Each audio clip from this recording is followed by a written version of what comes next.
Hi everyone, thanks for joining me today. This is Mrs. Kirk and I'm going to walk you through the last of the new material for the conics unit. This is my 13.6 set of notes on how to complete the square to describe some graphs. So you've got this worksheet on WITS, and if you don't have the worksheet, you could pause the video and write down whatever you think is going to be important, which is essentially what you see on the top of the worksheet. And the good news is this is the third time that we've done completing the square to get the descriptions of my graphs. We did it once with the parabola unit, we did it once with the ellipse unit, and now finally with this hyperbola unit.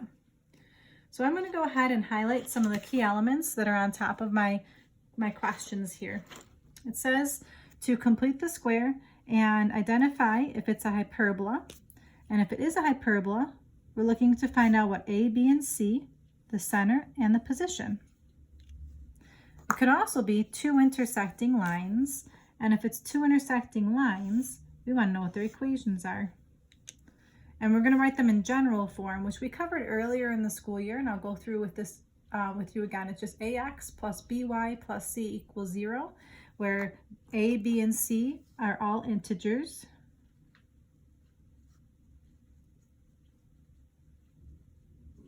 And a is going to be a positive value.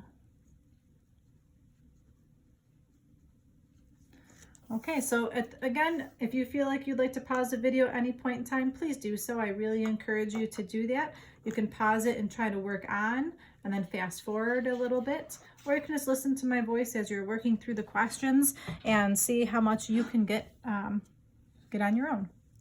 All right, so here I go. I'm going to go ahead and move my sheet up, and I'm going to start with question number 1. If I want to complete the square, the first thing I'm going to do is group the x's and group the y's together. So I'm going to go ahead and rewrite this question doing what I just mentioned. So this is going to be 4x squared plus 16x minus 9y squared minus 54y, and I'm moving over the 101. Now the next thing you want to do is take out the 4 that's in front of the x. So I'm left with 4x squared plus 4x plus a blank. And now in this question, you got to be really careful. It's different than the ellipse unit. I see that there's a negative in front of my y squared. So I'm taking out a negative 9, and in parentheses, I'm going to have a y squared. Now be careful. What do you get when you divide negative 54 by negative 9? You get a plus 6y. So make sure that you have a plus there in front of your 6y. Plus a blank equals 101 plus 2 blanks.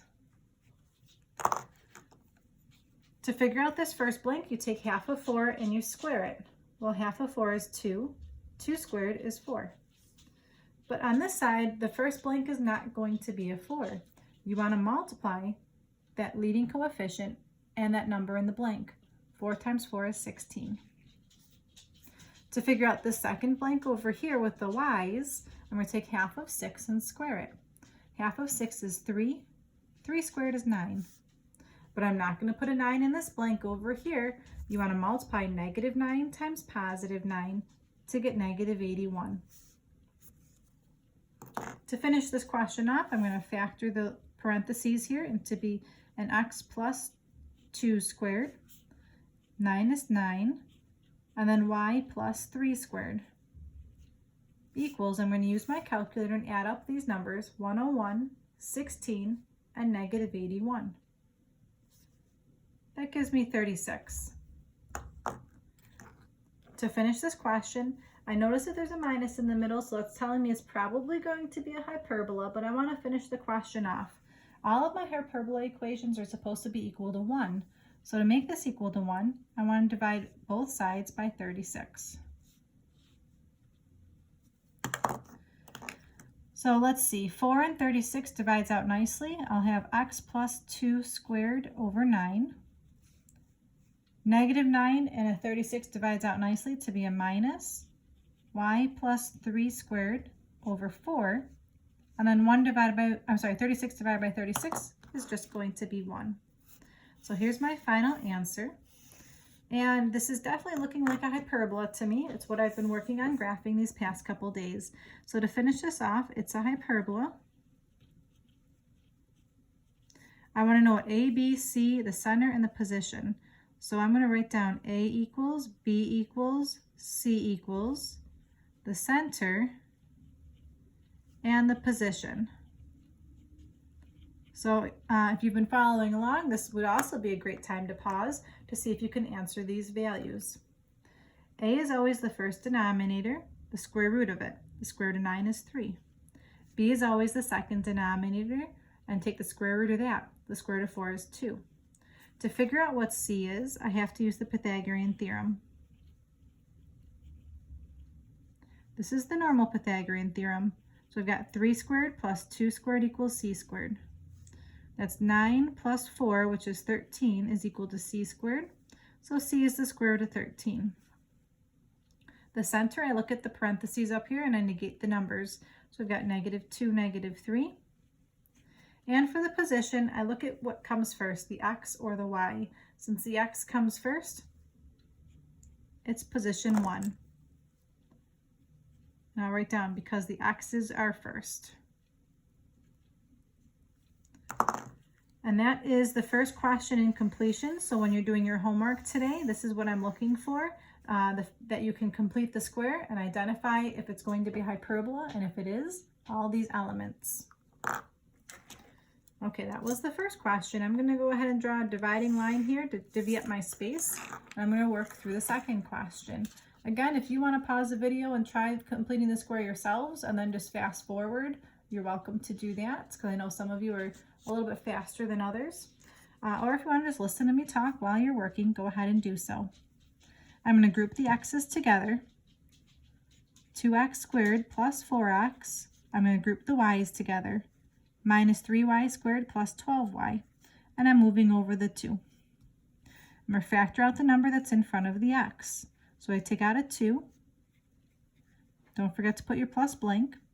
Now with the y's, again, be cognizant that there's a negative in front of this 3. So you factor out a -3. You'll get y squared. Divide 12 by -3, and I get a -4y. So just be careful of your signs right there. This is -2 and 2 blanks. To fill in the blanks, the first blank, I take half of 2 and square it. So half of 2 squared is 1. 1 times this leading coefficient, so 1 times 2 is 2 in my second blank over here. With the y's, I take half of 4 and square it, so half of 4 is 2, 2 squared is 4. Then I'm multiplying -3 times 4, which is -12. I'm going to factor this to be 2 times x plus 1 quantity squared. Bring down the -3, this is y minus 2 quantity squared. Add up the right-hand side, and it gives me -12. Now here's a tricky situation. I need to divide everything by -12 to make this equal to 1. But something interesting happens here, and I wonder if you'll catch it. If I were to divide the 2 by -12, that would leave me with the -6 in my denominator. If I divide the -3 and -12, that leaves me with a 4 in my denominator.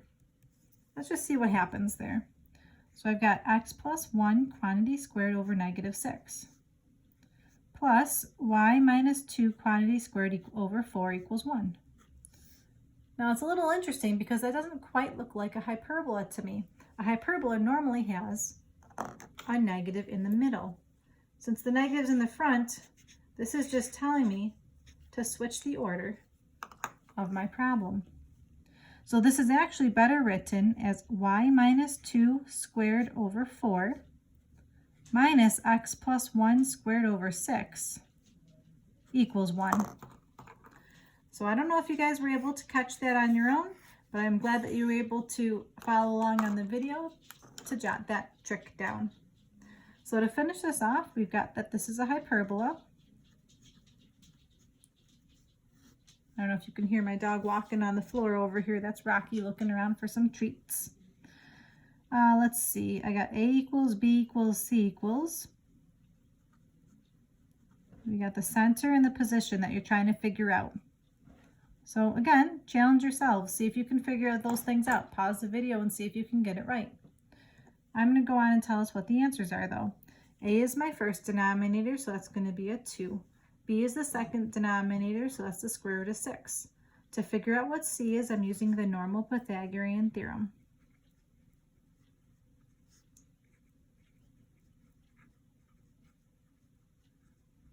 Two squared plus the square root of 6 squared, so that's 4 plus 6, which would give me 10.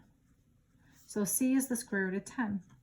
The center is just the numbers inside the parentheses, so I've got -1, +2.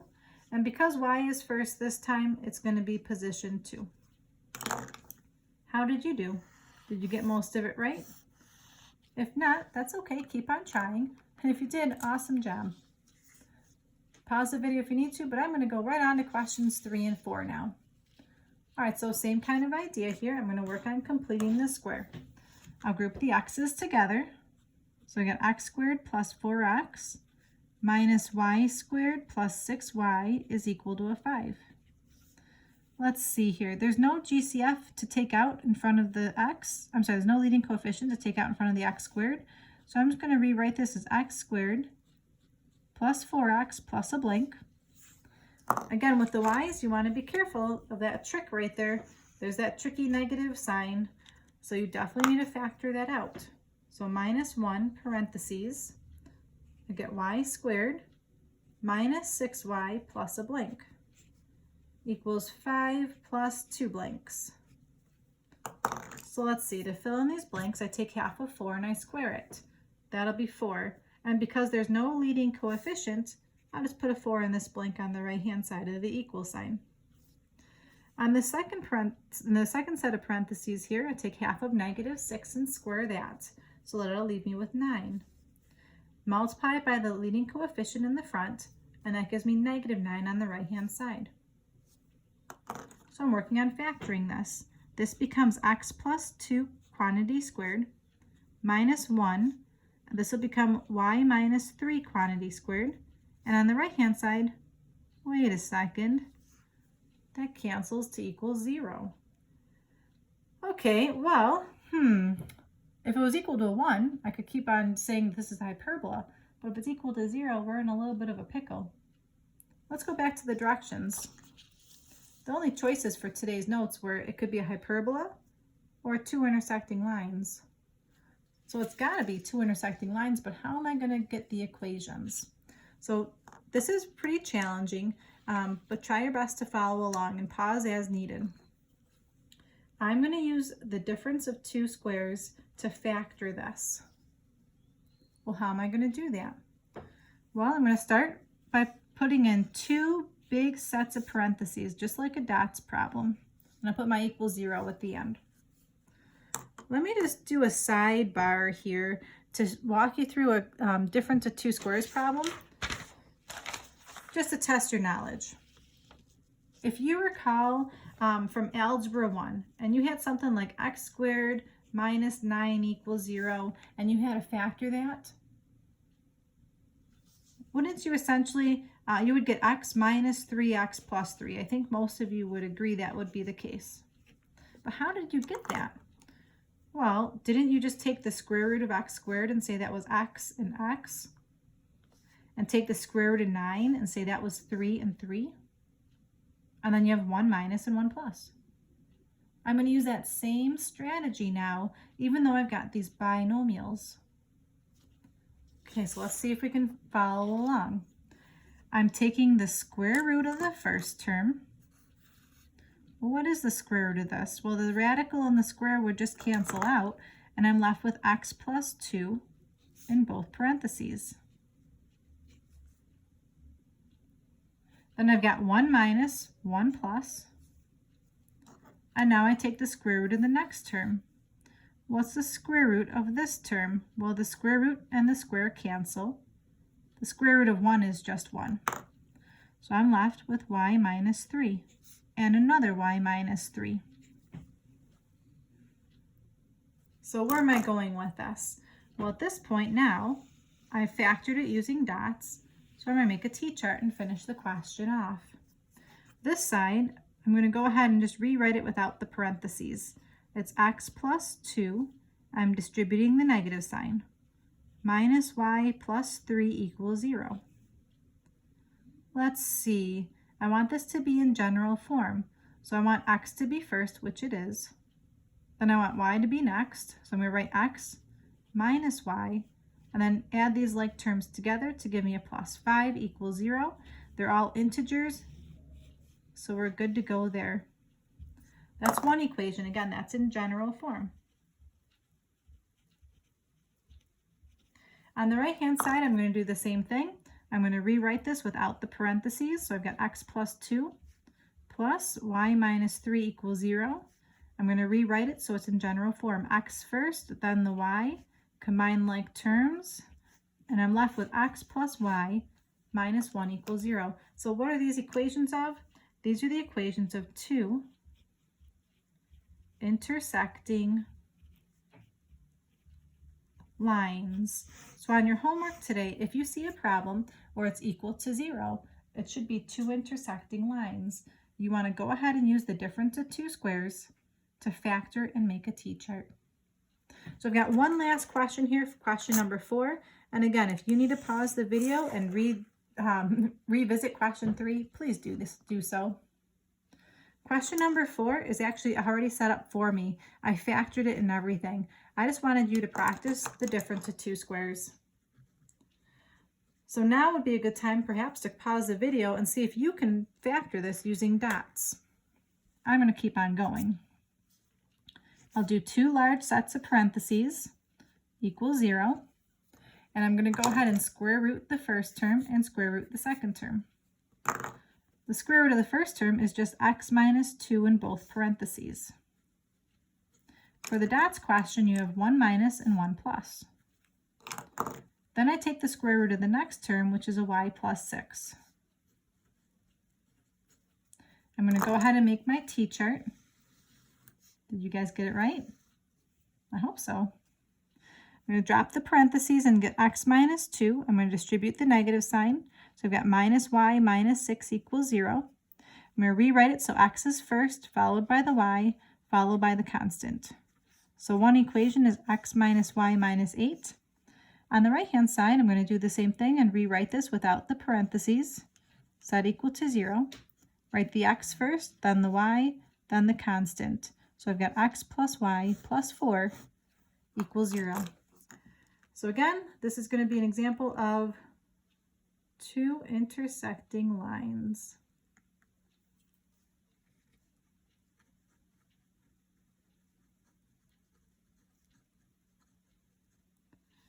All right, boys and girls, thank you so much for tuning in today and following along with the notes. And I hope that you had some success with this, completing this square. I appreciate all of your hard work. You're doing such a great job. This is amazing that you're able to teach yourselves on your own here. Keep the questions coming. I'm appreciating the wits mails. So if you're coming up with a situation where you need some extra help, just let me know. Your homework today is homework 13-8. We're using that same worksheet. Just to finish it off, the questions are 25 to 28, and it's all on just completing the square and identifying what the graph is. Thanks for tuning in. I miss you all. Have a great day. Till next time, this is Mrs. Kirk.